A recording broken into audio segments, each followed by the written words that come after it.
Você acredita em comissão da verdade? Tem dias que a gente se sente como quem partiu ou morreu. Isso aí é balela. Foram 7 pessoas indicadas por quem? Pela Dilma. A gente quer ter voz ativa no nosso destino mandar. Admirador declarado da ditadura de 64, Bolsonaro adota desde a época de vereador uma estratégia de inversão histórica. Que documento é esse que não foi periciado? E conseguido de forma violenta após a execução de um coronel com 14 tiros na porta de sua residência. A Vanguarda Popular Revolucionária, VPR, que era comandada por Lamarca e Dilma Rousseff, prometeram de justiçamento o senhor Rubens Paiva e aguardaram o momento certo para isso. O discurso negacionista presidencial legitimou teorias conspiratórias e reforçou a narrativa de que a ditadura não foi tão má assim. Ou pior, de que sequer houve ditadura. Sob esses argumentos, os militares torturadores seriam apenas patriotas injustiçados, enquanto as vítimas e seus familiares vira e mexe são acusados de mentir ou de querer revanchismo, de serem terroristas, quando era o Estado quem promovia o terror.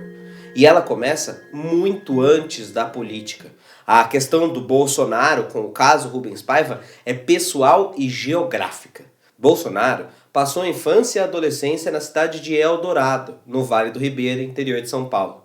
Para Bolsonaro, que teve uma infância humilde, a fortuna dos Paiva representava uma distância social intransponível. Na biografia Mito ou Verdade, Jair Bolsonaro, escrita por seu filho Flávio Bolsonaro, Jaime Paiva, o pai de Rubens, era conhecido como Doutor Jaime e foi prefeito de Eldorado por 2 vezes. Na primeira, de 56 a 59, ele fez uma ponte sobre o Rio Ribeira e uma das escolas locais. Na segunda, em 68, eleito pelo Arena, partido da ditadura, ficou um pouco menos de 1 ano. Então, o grande ressentimento dessa fase da vida do Bolsonaro não estava voltado ao Rubens Paiva, mas sim ao político Jaime de Almeida Paiva. Jaime era de fato um homem rico e de posses na região. Bolsonaro foi construindo uma obsessão com a família Paiva desde a sua juventude, já que ele não acessava os bens e as influências que os Paiva tinham na cidade. A escola que Bolsonaro estudou passou inclusive a ter o nome de Jaime Paiva. Não por um acaso, Bolsonaro já afirmou publicamente, por diversas vezes, sem nenhuma prova, é claro, que a família Paiva protegeu Lamarca e viabilizou uma área para guerrilha em Eldorado. A fazenda Caraitá, mencionada por Bolsonaro para insinuar essa suposta ligação entre o Paiva e o Carlos Lamarca, não tem nenhum registro ou relato histórico de aproximação. Tudo que o Bolsonaro diz que viveu é refutado pelas provas históricas. Não houve nenhum fornecimento de recurso, nem apoio ou ligação de Paiva com Lamarca. Até porque, como vimos, o pai de Rubens era um conservador, queria o filho longe da política. E como com tudo isso posto na mesa, ele escolheria uma fazenda próxima dos seus terrenos para financiar terrorista. Não faz sentido, mas desde quando Bolsonaro precisa fazer sentido? No livro, Flávio coloca que os filhos de Jaime, da mesma faixa etária do Bolsonaro, eram vistos comprando picolé que bom na praça só para deixar Jair com inveja. Esse é o nível de ressentimento infantiloide do Bolsonaro. Talvez a rejeição que Bolsonaro sentia em não pertencer àquele universo deva ser analisada junto da influência do pai de Bolsonaro sobre ele. Um episódio de Percy Geraldo, o pai de Bolsonaro, foi quando Bolsonaro cogitou deixar o exército por tirar notas baixas e o pai dizia que quebraria ele todinho se largasse o exército. Bolsonaro continuou militar, mas sem grande projeção na carreira. Os Paiva saíram de Eldorado nos anos 70, enquanto os Bolsonaro acabaram prosperando na região e hoje são a família mais rica da cidade. Então, na prática, o revisionismo histórico é também revisionismo sentimental. Ao negar os crimes de Estado, Bolsonaro abre um caminho para a repetição dos abusos no presente. Por exemplo, Bolsonaro chegou a determinar comemorações no aniversário da ditadura de 64 quando ele era presidente, afirmando que nunca houve golpe algum, mas um movimento legítimo para salvar o Brasil do comunismo. Essas falas, vindo do mais alto cargo da República, têm efeito devastador para a opinião pública. Há mais ou menos 15 anos atrás, quem defendia a ditadura fazia com vergonha. pois no fundo sabia que o terror e a violência são indefensáveis. Mas Bolsonaro não. Desde os anos 90, ainda como deputado, ele utilizava o plenário da Câmara para negar o assassinato de Rubens pelos militares, dizendo que ele teria sido morto por guerrilheiros de esquerda num esforço de deslocar a responsabilidade para os militares. Obviamente, Bolsonaro manipula fatos, tira essas verdades do nada, com informações deturpadas, descontextualizadas e repetindo mantras que já foram elucidados várias vezes nas investigações. Entre 2012 e 2016, o então deputado fez 5 menções diretas a Rubens Paiva. Em 2012, ele afirmou que a CNV era revanchismo em relação aos feitos militares do passado e inventava coisas que não aconteceram de verdade. Durante a inauguração de um busto em homenagem a Rubens Paiva na Câmara dos Deputados em 2014, Bolsonaro cuspiu na estátua e xingou a família, chamando o ex-deputado de comunista, vagabundo e que teve o que mereceu. A gente inaugurando o busto, o Bolsonaro passa na frente, no meio da família, provocando, né, como todo covarde. Não estava sozinho, ele estava com 2 armários, 2 pessoas gigantes do lado dele e provoca, e na provocação dá uma cuspida nesse primeiro, digamos, marco e símbolo de memória e de homenagem a Rubens Paiva. Na presidência, Bolsonaro pegou a Comissão Especial de Anistia e enfiou ela dentro do Ministério da Mulher, da Família e dos Direitos Humanos. Depois, colocou João Henrique Nascimento Freitas para administrar a comissão. Quem era João Henrique Nascimento Freitas? Assessor direto de Hamilton Mourão, o vice-presidente, e autor da cassação que suspendeu a indenização dos familiares do ex-guerrilheiro Carlos Lamarca. A alteração notadamente ignora o direito internacional do qual o Brasil é signatário. A Comissão Especial sobre Mortos e Desaparecidos teve 4 dos seus 7 integrantes trocados, e todos a favor da posição de Bolsonaro. Você vê a inversão mentirosa? O que nós sabíamos antes da CNV era mentira criada pelos militares que Bolsonaro chama de história de verdade. E a prova das mentiras é chamada de mentira. Ele inverte tudo. Isso é revisionismo. Bolsonaro ainda desqualificou abertamente na televisão várias vezes o trabalho da CNV. Diz ele: Você acredita em comissão da verdade? Isso aí é balela. Foram 7 pessoas indicadas por quem? Pela Dilma. O que é feito para descredibilizar os investigadores e conselheiros da CNV. Os indicados têm conduta ilibada, já trabalharam em cargos de justiça, promotoria pública e são referências em suas áreas. E nem foram 7 indicados. Ao longo do processo, diversos outros apareceram e o número chega a quase 20. E tem mais. Bolsonaro mentiu muitas vezes sobre a CNV, dizendo que isso entra em conflito com a lei de anistia, isso é feito para criar pretexto para a prisão de militares, e a despeito da minha opinião pessoal, conhecendo os fatos, não existe nenhuma indicação de prisão de militares. Aliás, ao contrário, o artigo 4º da CNV, em seu inciso 3º e 4º, é taxativo quanto à não prisão de militares, apresentando apenas o dever de colaboração dos servidores públicos à população brasileira. Bolsonaro nunca trabalha, nunca trabalhou, mas quando trabalha, parece que o faz só para prestar contas à sua classe. E a prova disso é que Juliana Dalpiva, que investigou o caso Rubens Paiva e que ficou amplamente conhecida pelo seu excelente trabalho no caso das rachadinhas, descobriu, quase que sem querer, um fato que se conecta ao seu mestrado de ditadura militar. Ao investigar o escândalo das rachadinhas, a jornalista foi atrás de puxar todos os assessores do então deputado e lá estava. Maria Bellion, esposa do general Bellion, foi assessora parlamentar de Jair no ano de 2003. E por isso a sua defesa é tão intransigente, é quase pessoal. Então agora que a gente já está no fim do nosso documentário, me conta. Você acha que é só coincidência que a Maria Bellion ganhou um cargo como assessora do Bolsonaro? Jair colabora, inclusive, para os comentários que eu tenho certeza que vão aparecer aqui embaixo se você pesquisar, dizendo que a ditadura matou pouco, ou de que é preciso investigar o caso do Celso Daniel, que ninguém fala. E como é que eu tenho tanta certeza disso? Porque todas as vezes que tocamos no assunto ditadura militar, a cartilha é ativada. Até o caso da facada que o próprio Bolsonaro sofreu no seu atentado de 2018 é sempre trazida à tona convenientemente toda vez que tocamos no caso de tortura de militares. Isso se chama fuga, covardia, violência. Bolsonaristas são uma ameaça à memória do país. Veja, apesar da minha posição pessoal, O caso Rubens Paiva não é coisa de esquerda, não. Discutir segurança e violência no Brasil é questão de humanidade. Mínima garantia fundamental de direito para a gente conviver enquanto sociedade. Agora você imagina a agonia de um desaparecido político ou a agonia dos familiares desse desaparecido lidando com essas falas de Bolsonaro. Um desaparecido é pior do que um morto para a família. Eu sei que é forte dizer isso, mas pensemos juntos a partir dessa fala de Eunice Paiva.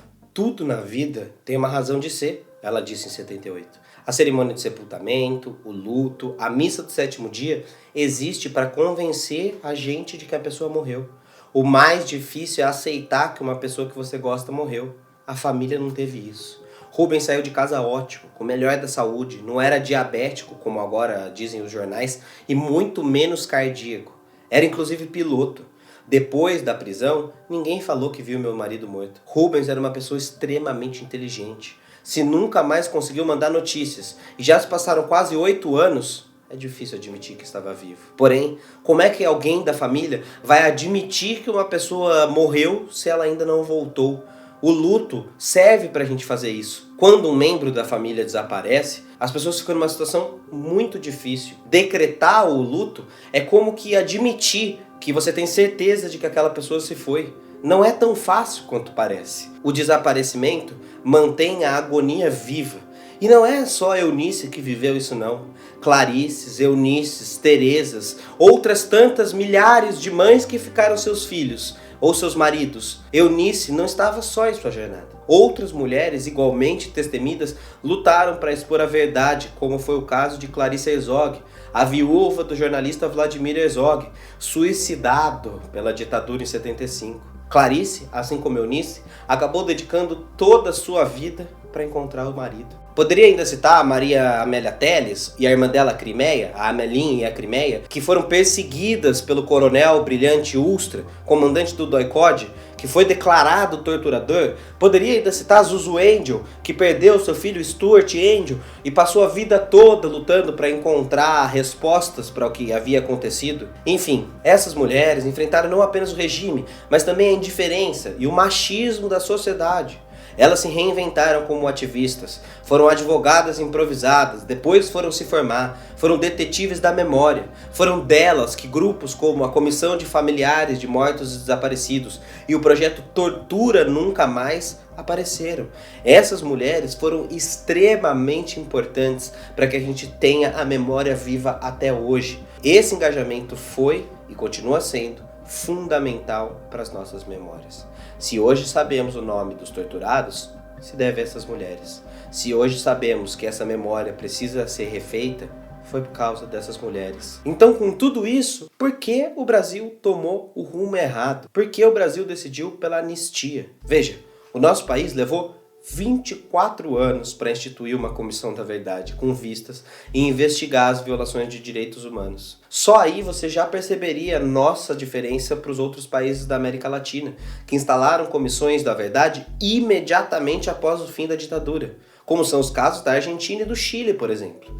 Apesar de também terem sido aprovadas anistia nos anos 80 nesses países, na Argentina, por exemplo, as chamadas leis do ponto final e da obediência devida, o país nunca teve descanso. O movimento estudantil, os lutadores dos direitos humanos e as forças políticas pressionaram por 20 anos até que a anistia argentina fosse revogada.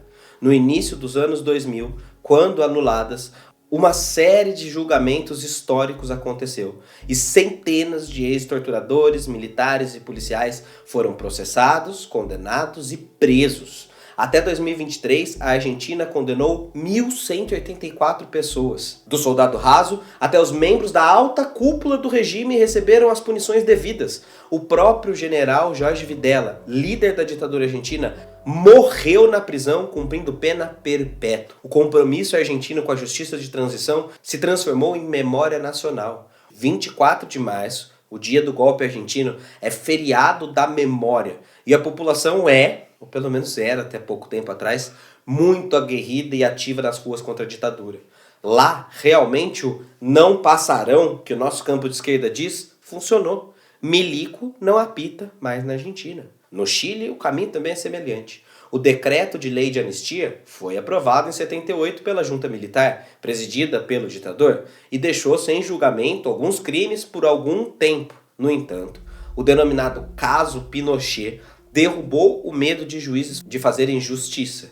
E embora o ditador chileno tenha escapado em vida, falecendo antes do seu julgamento, a justiça chilena ainda assim reconheceu os seus crimes e puniu vários dos responsáveis diretos. Ao longo de décadas, dezenas de ex-integrantes da polícia secreta chilena foram condenados, receberam múltiplas penas e morreram presos. Inclusive filmes ajudaram esses países a mudar a sua própria história. A arte, em particular o cinema, tem um poder singular de acessar corações e mentes, muitas vezes indo até onde relatórios e processos ou documentários como esse não conseguem chegar. Por exemplo, o filme La História Oficial, um filme argentino do diretor Luis Puenzo, ajudou a população a entender a importância de se manter a Comissão da Verdade por lá. Ela conta a história de uma professora que suspeita que sua filha adotiva seja filha de um desaparecido da ditadura. Foi o primeiro longa argentino a tratar abertamente de crimes do período e teve grande impacto. Ganhou, coincidentemente também, o Oscar de melhor filme estrangeiro. Foi a primeira produção latino-americana a receber esse prêmio. E foi isso que acabou quebrando o silêncio de muitos, complementando o trabalho da justiça que se iniciava. Argentinos preferiam acreditar que não tinha acontecido tanta atrocidade quanto eles viam na tela, como por exemplo roubo de bebês ou o sofrimento das avós da Praça de Maio. Bien poderia ser minha nieta. Mas depois do filme, a coisa ficou clara. Já na Alemanha, o processo de enfrentamento do passado nazista também contou com um audiovisual que mudou toda a história. Foi a minissérie de TV chamada Holocausto, que foi produzida nos Estados Unidos, mas foi exibida na Alemanha em 79 e assistida por quase metade da população alemã. A série provocou um debate nacional no país. 86% dos espectadores discutiram o Holocausto com amigos e família na época. E isso gerou um debate tão grande que o país começou a implementar leis de memória para que esse passado nunca mais volte. Cerca de 10 mil alemães telefonaram para a emissora de TV profundamente emocionados, expressando o choque e a vergonha do passado sombrio, que eles não tinham mais contato na escola. A recepção dessa série na Alemanha foi tão forte que grupos neonazistas chegaram a sabotar os transmissores de TV para que as pessoas não vissem a verdade. Aí você vê o poder da arte. Aí você vê porque ditadores perseguem artistas. A arte tem a capacidade de reviver memórias, alterar histórias, tocar no emocional. Tanto na Argentina, quanto no Chile, quanto na Alemanha, o efeito dessas ações não é puramente judicial, é educativo, é pedagógico. Uma sociedade que lida de frente com o terror do seu passado passa a incorporar com mais firmeza a ideia de ditadura nunca mais. Infelizmente, o Brasil trilhou o caminho oposto. O resultado? A cultura da impunidade por aqui permaneceu. A narrativa dos militares prospera até hoje. E enquanto a América Latina expurgou os seus símbolos, o Brasil homenageia os seus torturadores. Pela memória do coronel Carlos Alberto Brilhante Ustra, o pavor de Dilma Rousseff. Agraciando os milicos com gordurosas aposentadorias tiradas do nosso dinheiro, além de nomes de praças, ruas, monumentos, estradas. Ou você não para pensar, sempre que passa pela rodovia Castelo Branco, que o Castelo Branco ainda nomeia uma rodovia. Ou que a Brigadeiro Faria Lima não é nome de enrolado de chocolate, mas do prefeito da ditadura em São Paulo entre 65 e 69.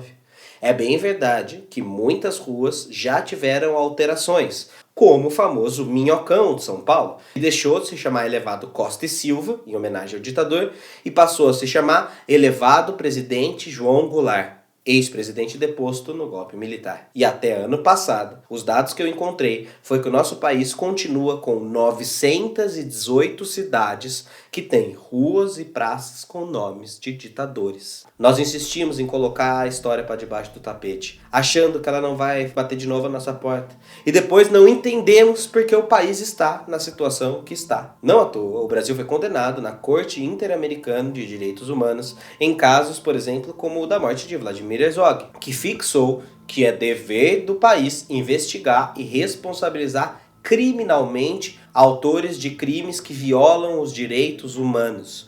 Esses crimes não prescrevem. Leis de autoanistia, aprovado pelos militares, para os militares, não têm validade, segundo a Comissão Interamericana de Direitos Humanos. E a nossa lei é de 79, os próprios militares se perdoando dos crimes que eles mesmos cometeram e que negam que cometeram. Não é à toa que estamos onde estamos. Isso é calculado para ser do jeito que é. A anistia brasileira, ao contrário do que se prega que seria uma forma de justiça de transição, é na verdade covardia, do meu ponto de vista. No Brasil, a lei continua intacta, apesar de muitas discussões, pressões e tentativas de rediscutir os seus limites. No ano de 2010, o STF foi convocado para reavaliar a validade dessa anistia à luz da Constituição. E pasme, por 7 votos a 2, o STF manteve a lei inalterada, recusando-se a permitir punição dos agentes da ditadura. E é essa decisão de 2010 que deixa os casos parados e impedidos da justiça ser feita, o que acontece também no caso Rubens Paiva. Depois das investigações da CNV e da farta quantidade de provas produzidas, o Ministério Público Federal passou a receber diversos processos públicos. E em 2014, o MP finalmente denunciou 5 militares por sequestro, tortura, assassinato e ocultação de cadáver de Rubens Paiva. Os irmãos Jurandir e Jacir Oxendorf, Rubens País Sampaio, José Antônio Nogueira Beller e Raimundo Ronaldo Campos. Os outros acusados, que a gente citou no documentário, como Hughes, Paulo Malhães, o capitão Fred Perdigão, que também teriam participado do crime, já haviam morrido na época. E se morreram, não há mais denúncia possível de ser feita. Ainda assim, essa ação foi considerada um símbolo para o Brasil. A ação de Rubens Paiva foi a primeira contra militares formalmente acusados por homicídio contra um desaparecido político. Vera Paiva dizia na época que agradecia o privilégio de estabelecer um marco no Brasil que tem tratado a violência de Estado como nada e que agora ela tinha esperança. Até hoje, no entanto, ninguém foi condenado pela morte de Rubens Paiva por causa de um limbo jurídico criado pela lei da anistia. Porém, quando o MPF veio com o processo, a reação dos advogados dos acusados foi imediata. Suas defesas impetraram recursos alegando a anistia e a prescrição dos crimes. Os advogados solicitaram um habeas corpus para os militares na segunda turma do TRF-2, mas o pedido foi inicialmente negado. Porém, chegando ao Superior Tribunal de Justiça, o julgamento foi suspendido. A justificativa, adivinhe? A lei da anistia. O Ministério Público recorreu, pedindo que o processo fosse reaberto. Em setembro de 2014, o processo acabou subindo para o STF. E só 19 dias depois desse ocorrido, o ministro Teori Zavascki concedeu uma liminar que suspendeu o andamento do processo, acatando parte da defesa e jogando o caso para votação do plenário, ou seja, todos os ministros do STF julgarem o caso. Porém, em 2017, Teori Zavascki morreu em um acidente de avião e o processo foi mais uma vez paralisado. Quando um ministro morre no cargo, o próximo que assume é que herda os seus casos. Foi encaminhado ao ministro Alexandre de Moraes. Alexandre de Moraes passou a analisar o caso e só começou a tomar ações em 2021. Então, em novembro de 2023, Moraes enviou para a PGR um parecer sobre o caso, até 2 meses atrás. Em dezembro de 24, no entanto, o ministro Flávio Dino afirmou que ocultação de cadáver é um crime permanente. Ou seja, enquanto o corpo de Rubens Paiva não for encontrado, o crime segue acontecendo e não pode ser coberto pela lei de anistia. O que faz sentido, certo? Se não há corpo, nem indicação de corpo e nem onde ele foi enterrado, como é que um crime pode ser encerrado? Essa decisão não vai mexer na anistia como um todo. Vai apenas olhar para os limites dela e julgar se há jurisprudência comparada aos acordos internacionais que o Brasil faz parte e o que fizeram os outros países da América Latina. O STF, então, não vai julgar o mérito do caso Rubens Paiva nem nada do tipo, mas vai se perguntar: a lei de anistia deve contemplar a ocultação de cadáver? Crimes permanentes podem ser anistiados? A lei de anistia é compatível com os tratados internacionais dos direitos assinados pelo Brasil? E o que aconteceu agora, muito provavelmente causado pela celeuma do filme Ainda Estou Aqui e da vontade popular de finalmente mexer nesses casos novamente, é que há um pouco mais de 15 dias, o STF decidiu por unanimidade, ou seja, até os ministros indicados pelo Bolsonaro votaram que o caso Rubens Paiva e outros 2 casos que subiram ao STF devem ser julgados. Se não for feita uma pressão popular urgente, porque ele é suprapartidário, ele vai além de questões institucionais, política, polarização, a coisa não vai caminhar. Veja, você conheceu nesse documentário apenas um dos milhares de processos parecidos com esses. Obscuros, violentos, sem respostas. Diga pra mim, manter a anistia é ou não é condecorar a figura do torturador? E nós temos agora uma corrida contra o tempo.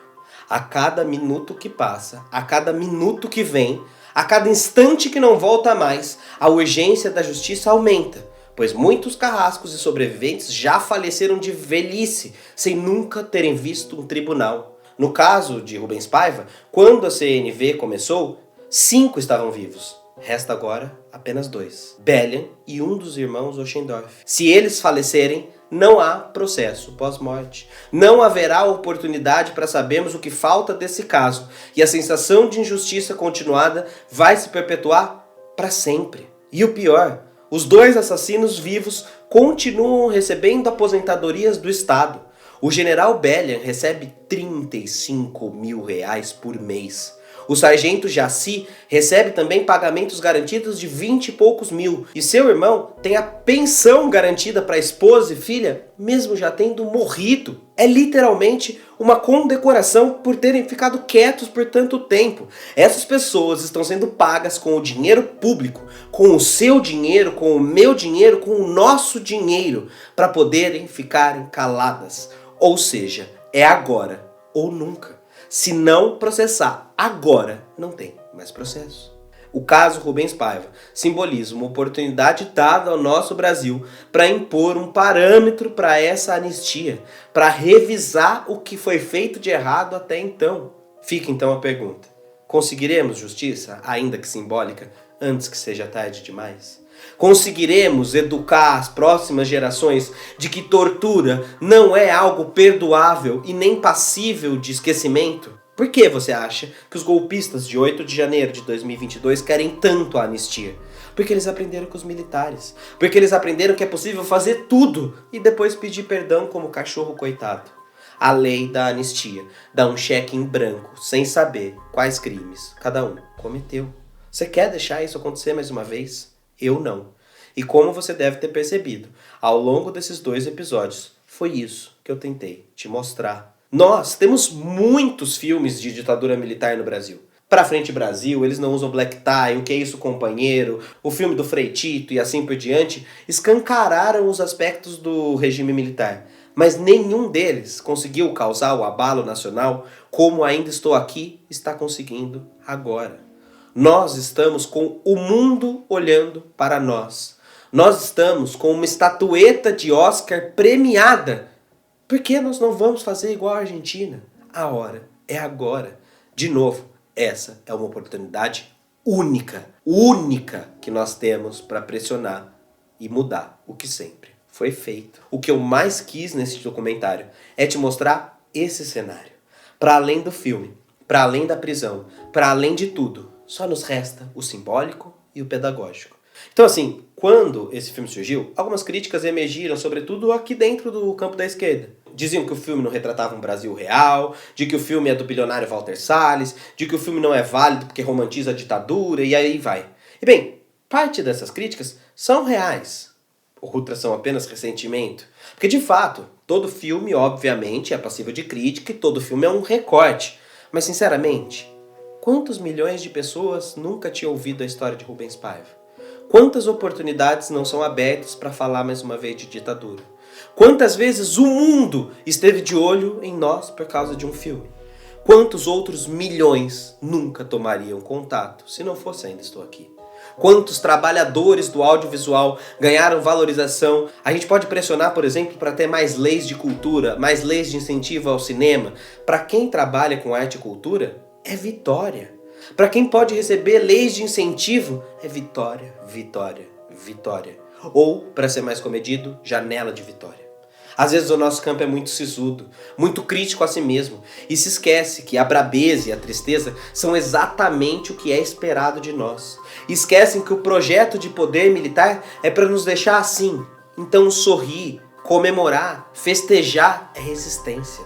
Se permitir sorrir é gratuito, pelo menos por enquanto. Nós temos uma oportunidade de ouro em nossas mãos. E a nossa geração é que vai decidir isso. E eu não vejo sinceramente sentido em atirar nesse filme nesse momento. É claro que você pode argumentar que Rubens era de uma família rica, ou que Walter Salles só fez o filme porque conhecia a família Paiva, etc e tal. É verdade, com isso eu posso até concordar, mas o caso de Rubens Paiva é apenas um diante de milhares e milhares de torturados, diante de milhares e milhares de desaparecidos. E então, o que fazer com essa informação? Aproveitar a janela aberta para fomentar a cultura ou atirar pedra se negando a lidar com a realidade? Até porque eu faço aqui a inversão. Se o Rubens Paiva, um homem branco, de classe média, endinheirado, que diferente dos outros desaparecidos foi preso em casa, na frente da família, isso só mostra que numa ditadura ninguém está livre. Ninguém está a salvo. Ninguém pode pensar, seja lá quanto dinheiro você tiver. E agora, e a história de Inês Etienne Romeu? E a história das 41 lideranças negras assassinadas ou desaparecidas? E o caso de Vladimir Herzog? E o caso das crianças sequestradas por militares? Agora é a hora de tratar também desses casos. Falar de Rubens Paiva não é falar da memória apenas de Rubens Paiva. É falar de todos que morreram dentro daqueles porões fétidos e sujos que a gente tem nojo. Ainda que não obtenhamos o melhor resultado de justiça do mundo, lutar é justo e imprescindível. Eu confesso, talvez você tenha sentido ao longo desses 2 episódios um certo vazio. Parece que sobra uma certa angústia, um balde de água fria que nada acontece, não é? Perceba que o filme de Walter Salles também faz o mesmo. Ao contrário de filmes tradicionais com início, meio e fim, a vida real de desaparecidos não tem final feliz. Quando as pessoas somem, nada é permitido. Parece que é um eterno quase lá, quase vai acontecer, mas a angústia nunca passa e parece avisar. Ainda estou aqui. Fica mesmo esse vazio de resposta. É isso mesmo que eu quis gerar com o documentário. Uma eterna sensação de que algo poderia ser diferente, de que algo poderia mudar. E de que se fosse em outro tempo, poderia ser eu, o seu amigo próximo, ou quem sabe, você. Porém, apesar da dor, apesar do absurdo, apesar de tudo, a vida presta, porque é a luta. E nós vamos sorrir. Antes de finalizar o vídeo com mais um discurso de Ulisses Guimarães, eu peço novamente o like, a inscrição, o compartilhamento, que é o que nos mantém existindo, ou se puder, uma assinatura com qualquer valor no nosso Catarse, que é o que permite a gente poder continuar mexendo em qualquer vespeiro sem medo. Também preciso agradecer aos atores que toparam ler as vozes, as entrevistas concedidas, a você que já assina o canal, à minha equipe que topou e topa qualquer coisa, e também ao Medo e Delírio em Brasília, que me mandou correndo essa camiseta para que a gente pudesse ter ódio e nojo à ditadura e ser lembrado disso durante todo o documentário. Eu espero que você tenha gostado. Não se esqueça da luta. Lute pelo luto dos que morreram lutando. É nóis e falou.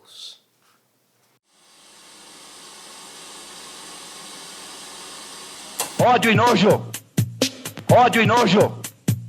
Ódio e nojo! Ódio à ditadura! 2 de fevereiro de 1987. A nação nos mandou executar um serviço. Nós o fizemos com amor, aplicação e sem medo.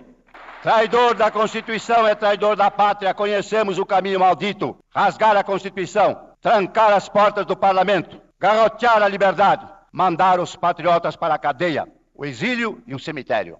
Temos ódio à ditadura, ódio e nojo. O povo passou a ter a iniciativa de leis. Mais do que isso, o povo é o superlegislador, habilitado a rejeitar pelo referendo projetos aprovados pelo parlamento. A vida pública brasileira será também fiscalizada pelos cidadãos, do presidente da República ao prefeito, do senador ao vereador. A moral é o cerne da pátria. A corrupção é o cupim da República. República suja pela corrupção impune, tomba nas mãos de demagogos, que, a pretexto de salvá-la, a tiranizam. Não roubar, não deixar roubar, pôr na cadeia quem roube, eis o primeiro mandamento da moral pública. Não é a Constituição perfeita, mas será útil, pioneira, desbravadora, será luz, ainda que de lamparina, na noite dos desgraçados. O Estado prendeu e exilou. A sociedade foi Rubens Paiva, não os fascínoras que o mataram.